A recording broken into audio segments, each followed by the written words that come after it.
Today we have a special bulletin announcement.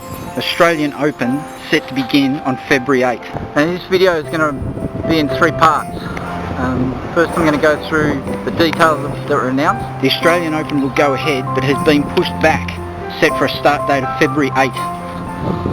The second part I'm going to be talking about the general effects on the tournament, and the third, some of the possible implications for the players, the officials and the City of Melbourne.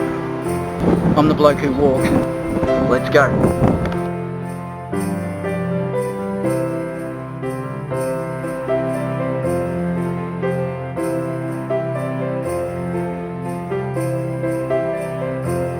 If you're a new viewer to this channel, subscribe to this channel. It's not just about tennis, it's about Melbourne, to share the best of this city with people around the world.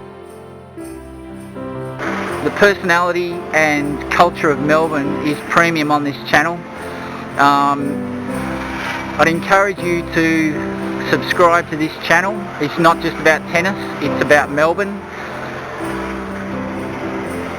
and it's my goal to share the best of this city with people around the world through this content channel. And please come back again, and we hope that where you are there's lots of Christmas cheer ahead for you and into the new year.